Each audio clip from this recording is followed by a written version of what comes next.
और जो साधु दान मांग रहे, अरे जो साधु दान मांग रहे,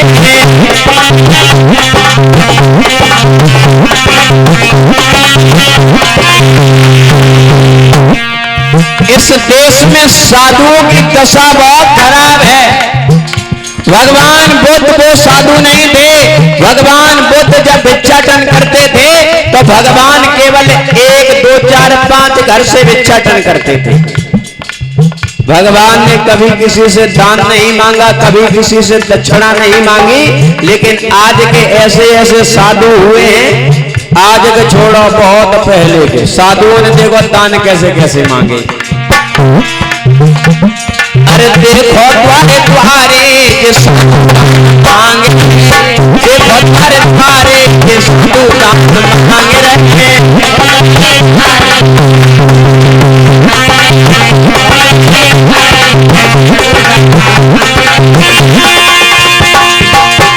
देखो साधुओं ने कैसे कैसे दान मांगे। एक बार लला एक साधु ने कमंडल लगा अपने हाथ में, और कमंडल लेने के बाद में अरे लेके कमंडल के राजा तक पहुंचे।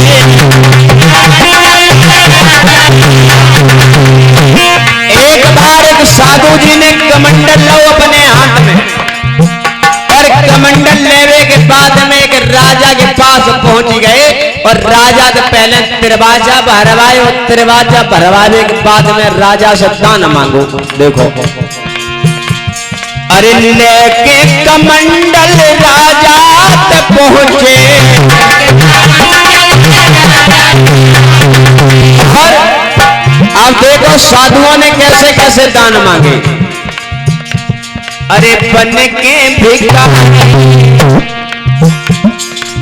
हाँ अरे बन के भिखारी राजपाट मांगे। देखो थारे थारे साधु दान मांग रहे।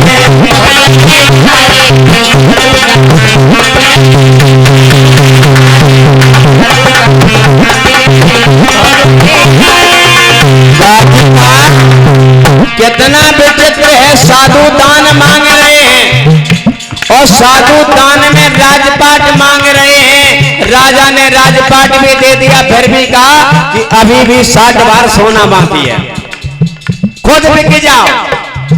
अब ये मत कहना हम किसी की साधु की बुराई कर रहे हैं, हम साधु की बुराई नहीं, हम केवल ये बताना चाहते हैं कि साधुओं ने दान कैसे मांगे। जब साधु हैं तो इन्हें राजपाट की क्या आवश्यकता है।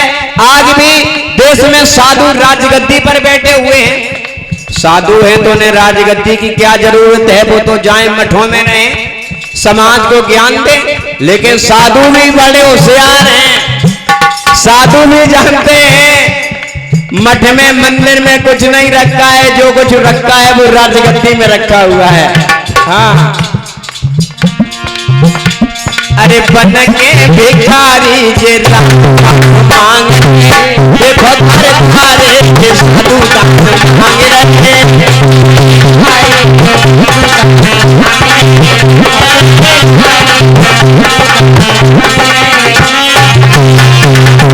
और देखो एक बार और एक साधु ने कमंडल लो अपने हाथ में, कमंडल लेने के बाद हम चले। अरे लेके कमंडल नारी तक पहुंचे,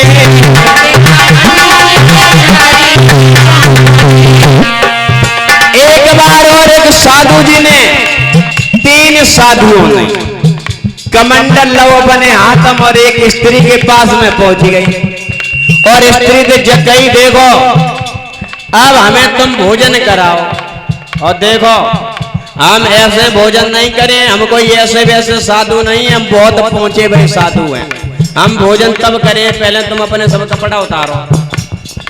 हाँ 12 साधु, देखो साधु ने कैसे कैसे दान मांगे हैं।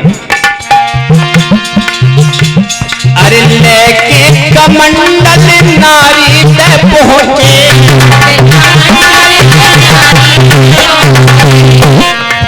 तीन साधु एक स्त्री के पास में पहुंच गए धनी नंगी अवस्था में भोजन मांग रहे, देखो थारे साधु दान मांग रहे, देखो थारे साधु दान मांग रहे।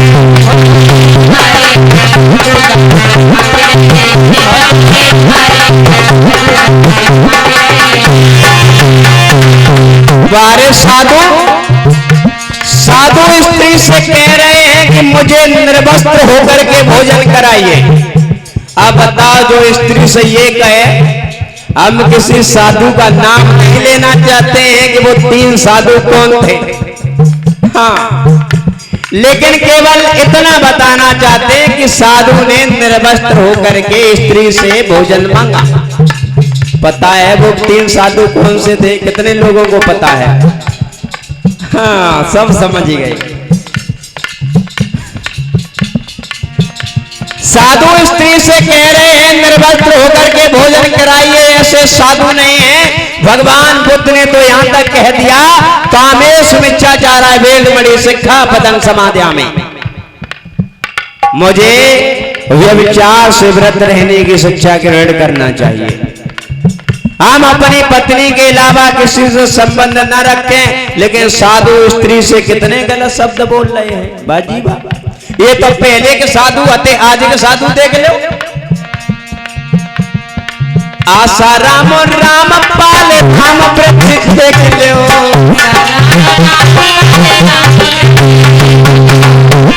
सबसे समस्या की बात ये है, आज जितने साधु जेल में बंद हैं, सबके नाम में भगवान का नाम जुड़ा हुआ है। आसाराम, रामपाल, राम रहीम, राम वृक्ष, सबके सब राम ही राम। काऊ के आगे राम तो काऊ के पीछे राम। बड़ी समस्या है। आशा राम राम पाल राम वृक्ष देख लो।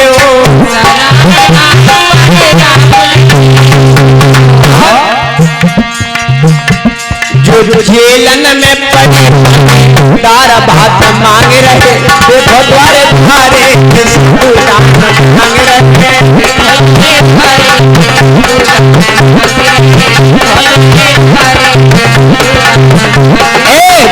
द्वारे द्वारे साधु दान मांग रहे, देखो द्वारे धारे साधु दान मांग रहे।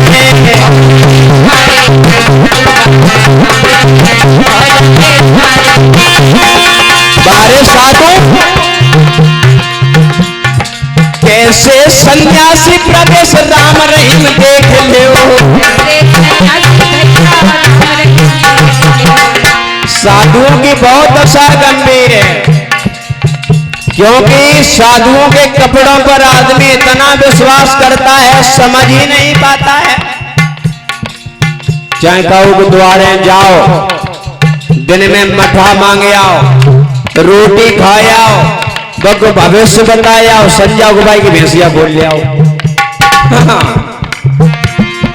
कैसे सन्यासी प्रवेश राम रहीम देख ले हो।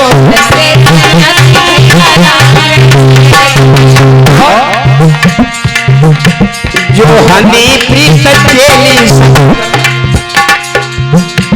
जो हनी प्रीत चेली संग फिल्म में बनाए रहे, देखो द्वारे द्वारे साधु दान मांग रहे।